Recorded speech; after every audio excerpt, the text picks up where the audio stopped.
Hello दोस्तों, Python complete course के इसके जस्ट पहले की वीडियो में हम लोगों ने समझा था कि टपल डेटा टाइप क्या होता है और कैसे यूज़ किया जाता है। ये सारी चीज़ यहाँ पर हम लोगों ने समझी थी। इसकी क्या क्या खासियत होती है, कौन कौन से इसके की पॉइंट्स होते हैं, ये चीज़ें हम लोगों ने देखी थी। क्यों टपल का यूज़ करते हैं ये हमने समझा था। कैसे टपल को क्रिएट करते हैं ये टॉपिक हमने यहाँ पर देखा था। कैसे टपल से कोई भी वैल्यू हम लोग एक्सेस करते हैं इंडेक्स का यूज़ करके, ये चीज़ें समझी थी। इसी के साथ में निगेटिव इंडेक्सिंग क्या होती है, टपल में स्लाइसिंग कैसे करते हैं, और इसकी म्यूटेबल डेटा टाइप को भी हमने समझा था कि ये म्यूटेबल किस तरीके से काम करता है और ये लिस्ट से कैसे अलग है। ये सारी चीज़ें हम लोगों ने इसके पिछली वीडियोस में समझी हुई थी। अगर आपने नहीं देखी है तो आप देख सकते हैं। अभी आज की इस वीडियो में हम लोग आगे बढ़ेंगे और समझेंगे इसके ऑपरेशन, कौन कौन से यहाँ पर फंक्शंस यूज किए जाते हैं टपल के साथ में, किस किस तरीके से हम यहाँ पर फंक्शन यूज करेंगे। ये सारी चीजें आज की इस वीडियो में यहाँ पर देख रहे होंगे। तो चलिए शुरू करते हैं और समझते हैं इन सारी फंक्शंस को। बड़े ध्यान से आप सारी चीज़ों को देखिएगा। बहुत ही आसान तरीके से सारी चीज़ें आपको प्रैक्टिकल बेस पे समझ में आने वाली हैं। सबसे पहले देखिए, हमारे पास फंक्शन आता है लेन नाम का। लेन फंक्शन हम लोग यूज करते हैं टपल से लेंथ को पता करने के लिए। जैसे अगर आपने लिखे यहाँ पे लेंथ फ्रूट, तो फ्रूट्स के अंदर जितने भी उसमें आइटम्स लिखे होंगे वो हमें नंबर बताएगा कि इतने आइटम्स उसके अंदर लिखे गए हैं। ये काम हमारा लेंथ फंक्शन करता है, लेंथ बताता है। दूसरा फंक्शन हमारे पास में है काउंट फंक्शन। काउंट फंक्शन जो भी आप वैल्यू बताएंगे वो वैल्यू उस टपल के अंदर कितनी बार आई हुई है ये हमें पता चलता है। काउंट फंक्शन गिन के बताएगा कि उस पूरे रेंज के अंदर, उस पूरी नंबर्स के अंदर, उन पूरे आइटम्स के अंदर वो वैल्यू कितनी बार आई है वो गिन करके हमें बताता है। जैसे यहाँ नंबर्स नाम का वेरिएबल है, एक उसके अंदर यहाँ पर टपल्स यहाँ पर सेव किए गए। टपल के अंदर 1 2 2 3 ये 4 एलिमेंट्स यहाँ पर सेव किए गए हैं। हम चेक कर रहे हैं नंबर्स डॉट काउंट कि काउंट करो इस नंबर्स वाले वेरिएबल के अंदर टोटल 2 कितनी बार आया है, तो हमें पता चलेगा 2 बार आया हुआ है। ये बात समझनी है। तीसरा हमारे पास में फंक्शन आता है इंडेक्स फंक्शन। इंडेक्स फंक्शन क्या करता है, ये पोजीशन हमें फाइंड करके देता है किसी भी आइटम की।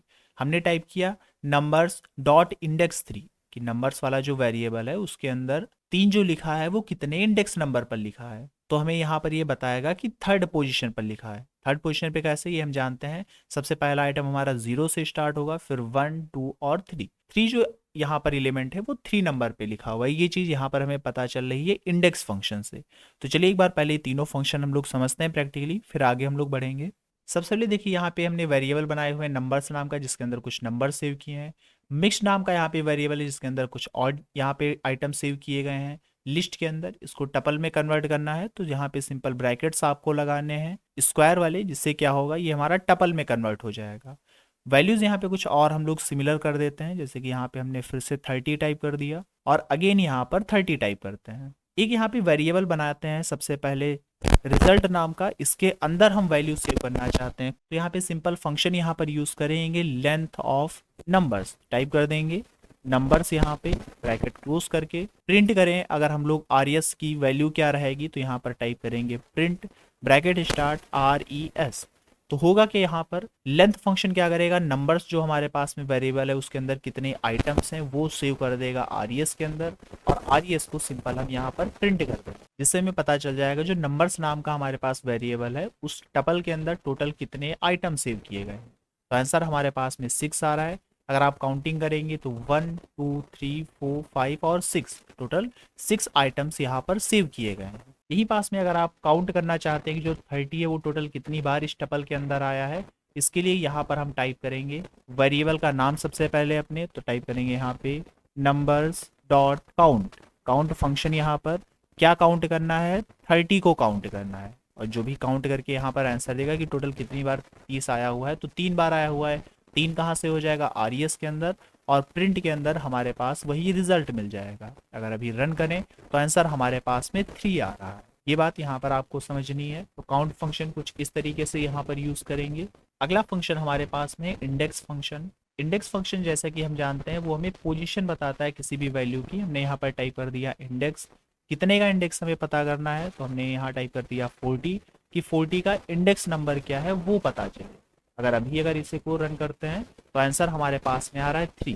कैसे 3, तो 0 नंबर पे हमारे पास में 10 है, 1 नंबर पे 20 है, 2 नंबर पे 30 हमारे पास में है, और 3 नंबर पे हमारे पास 40 यहाँ पर रखा गया है। तो वही चीज़ हमें पता चल रही है कि जो 40 वैल्यू है वो इस नंबर्स वेरिएबल के अंदर तीसरी पोजीशन पर है। आगे बढ़ते हैं और टपल्स के बारे में कुछ और चीजें समझते हैं, जिसमें सबसे पहले यहाँ पर आप देखिए टपल और लिस्ट को आप एक साथ भी यहाँ पर बना सकते हैं। कैसे हम लोग यहाँ बनाएंगे, इसके लिए दो तरीके से हम काम कर सकते हैं। आप लिस्ट के अंदर टपल बना सकते हैं और टपल के अंदर लिस्ट को बना सकते हैं। किस तरीके से, यहाँ अगर आप देखें तो डेटा नाम का वेरिएबल बना है, जो कि किस तरीके का डेटा टाइप है इस डेटा वेरिएबल का, तो क्योंकि आप देख पा रहे हैं यहाँ पे स्क्वायर ब्रैकेट लगाए गए हैं तो एक लिस्ट है, लेकिन लिस्ट के अंदर कितने आइटम सेव हैं, टोटल 2, क्योंकि बीच में देखिए कॉमा लगा हुआ है तो कॉमा के इधर एक है, कॉमा के इस तरफ एक है, टोटल 2 यहाँ पर आइटम से आके एलिमेंट सेव हैं इस लिस्ट के अंदर। किस तरीके के आइटम्स हैं, तो ये जो आइटम यहाँ पर सेव हैं ये हमारे टपल डेटा टाइप्स, टपल्स हमने लिस्ट के अंदर सेव की है। ऐसे ही यहाँ पर अगर आप देखें तो टपल के अंदर हमने दो लिस्ट को यहाँ पर सेव किया है। पहली लिस्ट में 10 और 20 है और दूसरी लिस्ट में 30 और 40 सेव किया गया है। तो ये बात यहाँ पर आपको समझनी है। टपल और लिस्ट को आप एक साथ कुछ इस तरीके से काम में ले सकते हैं। एक छोटा सा पॉइंट और यहाँ पर देख लेते हैं। फॉर लूप को हम लोग आगे डिटेल में समझेंगे, कई सारे एग्जांपल्स के साथ में हम लोग फॉर लूप को आगे हम लोग समझेंगे, लेकिन यहाँ हमें समझना है सबसे पहले कि फ्रूट्स नाम का अगर हम वेरिएबल यहाँ बनाते हैं, इसकी सारी वैल्यूज को अगर हमें एक एक करके प्रिंट करना हो तो कैसे करेंगे।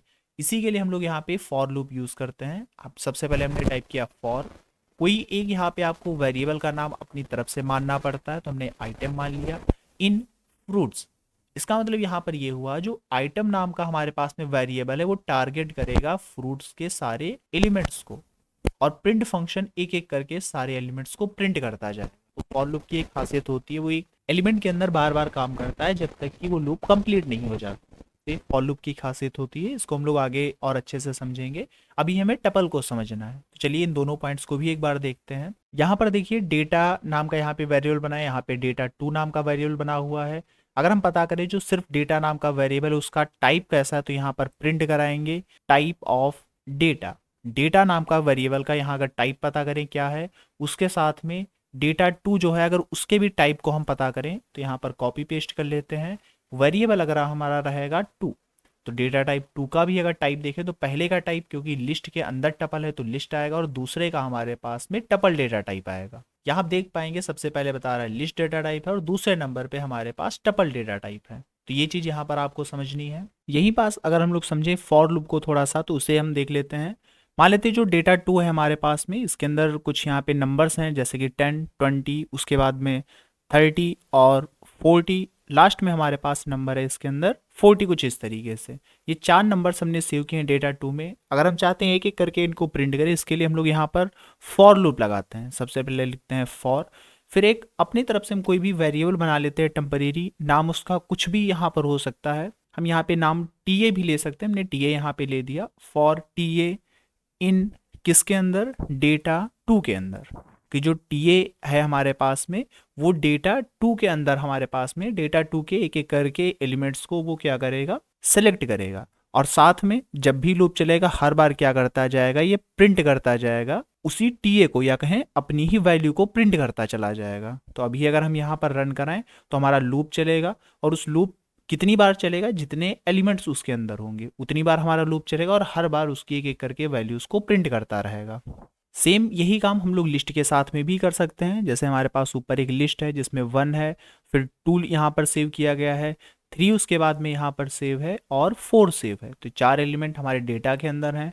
अगर यहाँ पे सिर्फ लिखें डेटा, तो अभी हमारे पास जो पहले वाली यहाँ पर लिस्ट बनी हुई है डेटा नाम की, उसके अंदर जितने भी एलिमेंट्स है वो एक एक करके हमारे पास प्रिंट होंगे इसी फॉर लूप की मदद से।